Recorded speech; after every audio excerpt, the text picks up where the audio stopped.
सूर्यकांत त्रिपाठी निराला भिक्षुक कविता का तीसरा पैराग्राफ। चाट रहे जूठी पत्तल वे कभी सड़क पर खड़े हुए, और झपट लेने को उनसे कुत्ते भी अड़े हुए। ठहरो, ओहो मेरे हृदय में है अमृत, मैं शीश दूंगा, अभिमन्यु जैसे हो सकोगे तुम। तुम्हारे दुख मैं अपने हृदय से खींच लूँगा। ये कवि उन भिखारी या भिक्षुकों से बोल रहा है। चाट रहे जूठी पत्तल वे कभी सड़क पर खड़े हुए। कवि भिखारी की दयनीय स्थिति का वर्णन करते हुए कहते हैं कि वे भिखारी के बच्चे सड़क पर खड़े हुए हैं और जूठी पत्तलों को चाटने के लिए मजबूर हैं। भाव यह है कि भूख मनुष्य से कुछ भी करा सकता है। अगर व्यक्ति को भूख लगी है तो व्यक्ति कुछ भी खाने को क्या होता है, तैयार हो जाता है। वे भिखारी के बच्चे सभी बातों की उपेक्षा करके जूठी पत्तलें चाटते हैं।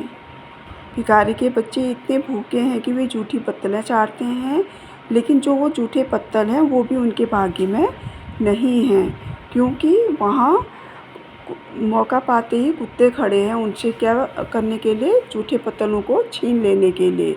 वो जो जूठे पत्तल वो चाट रहे हैं वो जूठे पत्तल भी उनके भाग्य में नहीं हैं। उनको छीनने के लिए वहाँ कौन तैयार है, कुत्ते तैयार हैं। कवि के हृदय में उन भिखारियों के लिए प्रेम तथा दया है। कवि के हृदय में क्या है, कवि उन भिखारियों को देख रहा है और उनके हृदय में क्या है, उनके लिए प्रेम और दया है। वे भिखारी को सांत्वना देते हैं। वे कहते हैं कि मैं अपने हृदय के अमृत से तुम्हारा सिंचन करूँगा। कवि भिखारी से कहते हैं कि मैं अपने हृदय में मेरा जो अमृत है उससे मैं तुम्हें सींचूँगा। तात्पर्य यह है कि मेरे पास उपलब्ध संसाधनों से मैं तुम्हारी सहायता करूँगा।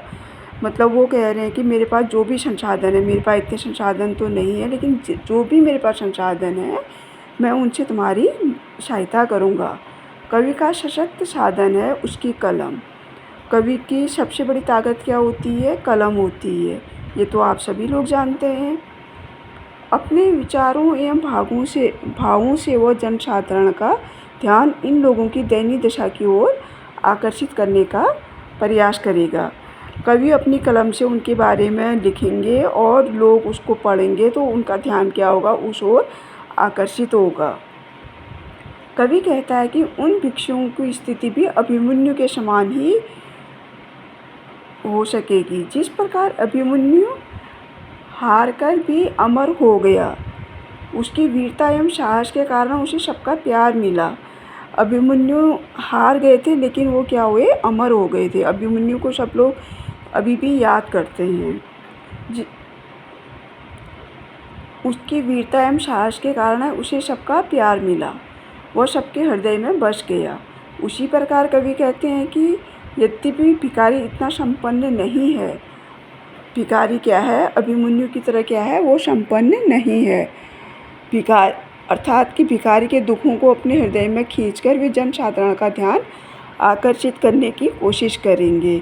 जनसाधारण के मन में उसके लिए प्रेम और स्नेह उत्पन्न करने का प्रयास करेंगे। कैसे प्रयास करेंगे वो जनसाधारण के मन में भिखारियों के प्रति प्रेम, अपनी कलम के द्वारा कविता लिख के वो दिखाना चाहेंगे कि वो भिखारी कितना मजबूर था, उसके बच्चे कितने मजबूर थे, वो जूठे पत्तल खाने को तक तैयार हो गए थे, वो कितने भूखे थे, अपना पेट मल रहे थे। उनके भाग्य में क्या थे, जूठे पत्तल भी नसीब में नहीं थे, वो भी कुत्ते ने खींच लिए थे।